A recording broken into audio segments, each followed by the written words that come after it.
3.3 points per game, 1.2 rebounds, 0.9 assists, and shooting percentages of 28% from the field and 24% from 3. Those were the numbers Grady Dick averaged in the first 20 games of his NBA career. And it wasn't just 20 games. Those were his numbers over the first half of last season, with him spending time getting DNPs and even being assigned to the G League, where he also struggled shooting the ball, making less than 27% of his three-point attempts in his 4 G League games. And we all know NBA fans aren't exactly known for their patience, so when Grady Dick started his career by putting up these kind of numbers, a lot of fans were calling him a bust within just months of his NBA career. Well, fast forward to the beginning of his second year in the league, and forget about the fact he was once called a bust. Grady Dick is looking like a future all-star and one of the best players from a stacked draft class, averaging over 21 points per game to start the season. And before you think about calling it a fluke, you should probably watch what this man is capable of doing. Oh my goodness, Grady Dick,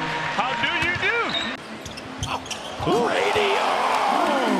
Yeah, Grady Dick isn't just a knockdown shooter, this is a 3-level scorer with one of the silkiest, butteriest, most beautiful shots you will ever see. I mean, everything he does looks smooth. Look at him here bringing the ball up the floor. He uses the Pirtle screen to get Reeves on his back, and it's just money. Or on this play where he gets the ball on the wing, just that little shake before then attacking right, and the sidestep into a picture-perfect fadeaway. That image right there, you could frame that and label it Kobe Dick? No? Okay, anyways, moving on. It's been this ability from Grady to cook in the mid-range and from 3 that has led to him leading his draft class in scoring. Not Victor Wembanyama, not Keontae George, or Brandon Miller. It is Grady Dick. And sure, you can talk about the opportunity he's getting as pretty much the second option on this Raptors team in the absence of Scotty Barnes, but he's not just taking a lot of shots. His shooting efficiency is leagues above almost every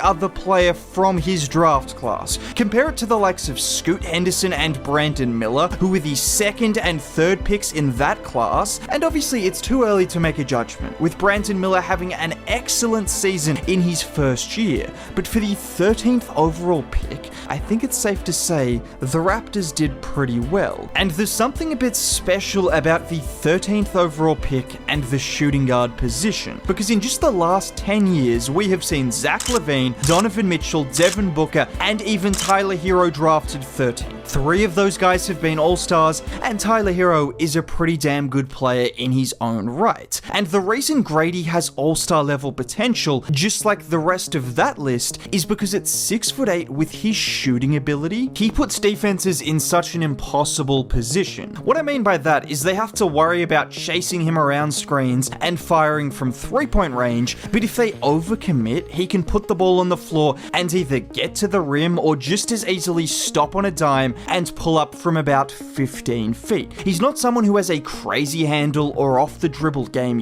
yet, but his shooting ability and his off-ball movement is so elite that he can create that separation just based off that. Kind of like, dare I say, Klay Thompson, or maybe even Reggie Miller, but that was a bit before my time, so you guys will have to tell me if that's an apt comparison. And what I love about his off-ball movement is the intelligence. Look at him on this play coming off the Pirtle screen, and he recognizes D'Lo covering that initial passing angle, so it's that sharp cut right, and in one motion, he's able to catch and fire. And this is the most important aspect of his game. It's great to be a very good off-ball mover and capable of putting the ball on the floor and taking defenders off the dribble when they close out, but there are a lot of players, particularly in the modern NBA, that don't have a great mid-range game despite being elite 3-point shooters. It's kind of expected that most great shooters are great shooters from everywhere on the floor, but that's not always the case, and thus you get players that can't capitalize on that shooting gravity or the off-ball movement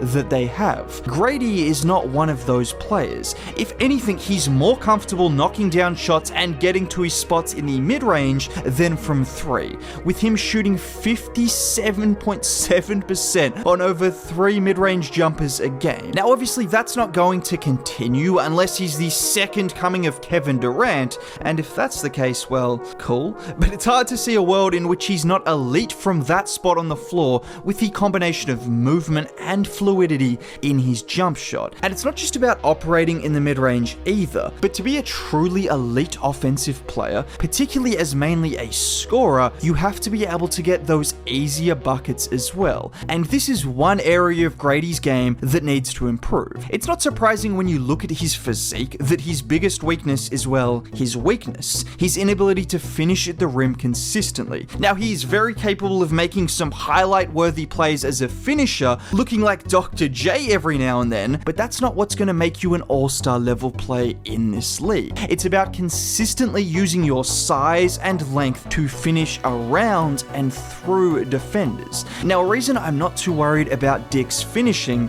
that sounds crazy, but a reason I'm not too worried is because he's not afraid to attack the rim. He cuts with speed and he's willing to attack downhill even when there's a big in the paint. It's more about having the composure and the strength to finish in spite of the obstacles in the way. And if he can maybe add an extra 10 pounds to go along with just getting used to making those layups against legit 7-footers in the paint, I don't see why he can't be pretty good at getting to the rim. I mean, he's already pretty good at actually getting to the rim, it's more so just leaving it short or missing layups that you'd think he won't continue to miss. Just take this play for example, where he gets the Pirtle screen, and with Green trailing him, he's able to get a full head of steam, but just leaves it short. That's pretty much the story of Dick's finishing. Okay, I should stop saying that, but that's the theme, just leaving his layup attempts a bit short. But he's too skilled, he's too lengthy, and he's too willing to not improve. That's kind of the same way I feel about his defense, because I know that's what people are going to be talking about, as they do with most young players who score at a good clip,